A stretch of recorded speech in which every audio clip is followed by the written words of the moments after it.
क्या आप जानते हैं कई लोग अपने ही हाथों से अपना जमा जमाया बिजनेस बर्बाद कर देते हैं, वो भी बिना सूझबूझ के।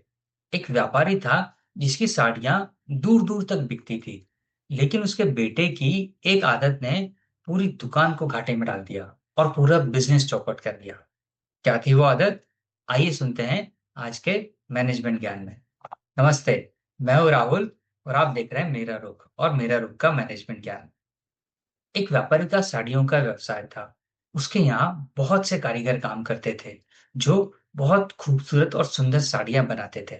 उसके यहाँ की साड़ियों की प्रसिद्धि दूर-दूर तक फैली हुई थी।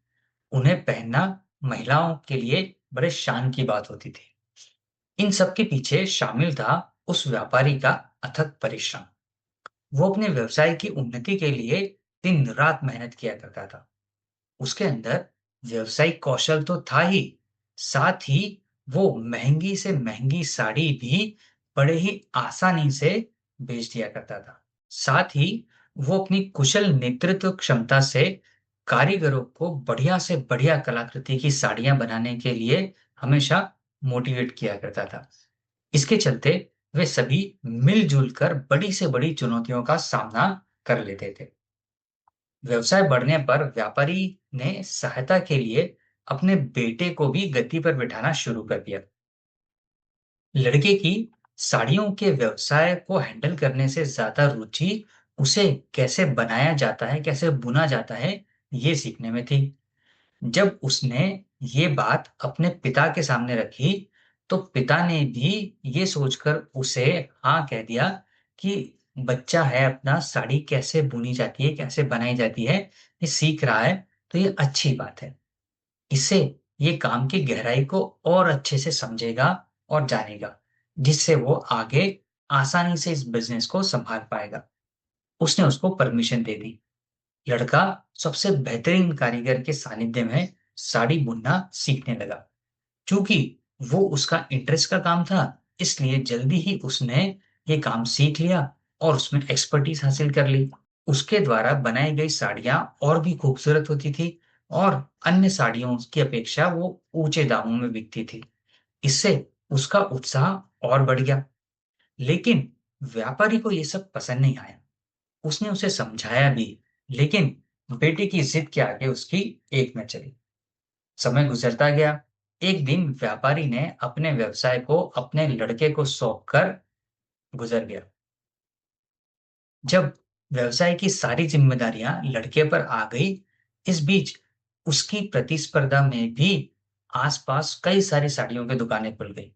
इधर लड़का प्रतिस्पर्धा की ओर ध्यान देने के बजाय, बिजनेस को हैंडल करने के बजाय अपना अधिकतर समय साड़ी बनाने में या उसे बुनने के काम में ही लगाता था।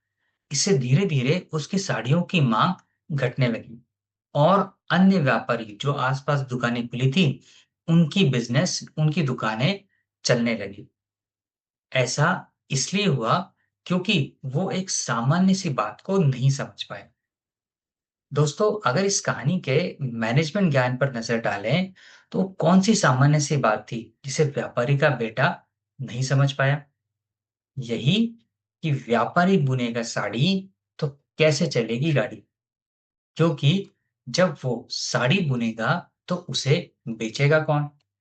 उसका ध्यान ग्राहकों को माल बेचने की जगह साड़ी बनाने में लगा रहेगा, तो उसका व्यवसाय कैसे चलेगा? इसी कारण हर क्षेत्र में श्रेष्ठ होने के बाद भी उसका व्यवसाय घटता गया। व्यापारी ये बात जानता था, इसलिए वो अपने बेटे को समझाता भी था, लेकिन बेटे को उसकी बात समझ में नहीं आई, न उसके जाने के बाद। और परिणाम ये हुआ कि व्यापारी द्वारा जमा जमाया बिजनेस धीरे-धीरे कम होता गया और एक दिन बंद हो गया। है ना कमाल की बात? वैसे ऐसा कमाल करने वाले लोग दुनिया में कम नहीं हैं। आप एक ढूँढेंगे तो आपको अनेक मिल जाएँगे, जिन्होंने अपने पैतृक व्यवसाय को इसी नासमझी के चलते चौपट कर दिया। वो भी कारोबार को बढ़ाने में ध्यान लगाने के बजाय साड़ी बुनने बैठ गए होंगे, यानी छोटी-मोटी चीज़ों में उलझ कर रह गए होंगे। नतीजा ये हुआ कि उनका धंधा ही बैठ गया। इसलिए आप भी ऐसे ही कुछ कर रहे हैं तो समय रहते संभल जाएं। जो काम कारीगर कर सकते हैं उन्हें कारीगरों को ही करने दें। यदि कारीगर कम है तो और रख लें। आपका काम तो व्यवसाय को गति देना है और उसे बढ़ाना है। इसलिए बेहतर यही है कि आप अपना ध्यान और समय उसे बढ़ाने में लगाएं। हम ये नहीं कहते हैं कि आप अपना मनपसंद काम ना करें, करें, लेकिन केवल शौकिया तौर पर। यदि आप ऐसा करेंगे तो फिर कोई आपको प्रतिस्पर्धा में पछाड़ नहीं पाएगा। अगर आप पिछड़ भी गए तो अपनी मेहनत और लगन के बल पर वापस आगे निकल जाएंगे, क्योंकि आप अपने व्यवसाय की बारीकियों को समझते हैं। आज की सीख सरल है। अगर व्यापारी बुनेगा साड़ी तो कैसे चलेगी गाड़ी? काम करना अच्छी बात है, लेकिन काम करवाना एक आर्ट है, जिसकी वजह से कंपनी आगे बढ़ती है। तो ये था आज का मैनेजमेंट ज्ञान। उम्मीद है आपको ये पसंद आया होगा। अगर पसंद आया हो तो इसे लाइक, कमेंट और शेयर करें। और अगर चैनल को सब्सक्राइब नहीं किया हो तो चैनल को भी सब्सक्राइब जरूर करें। मिलेंगे अगले बुधवार सुबह 8 बजे किसी नई कहानी, किसी नए ज्ञान के साथ। तब तक अपना और अपने अपनों का ख्याल रखें। धन्यवाद।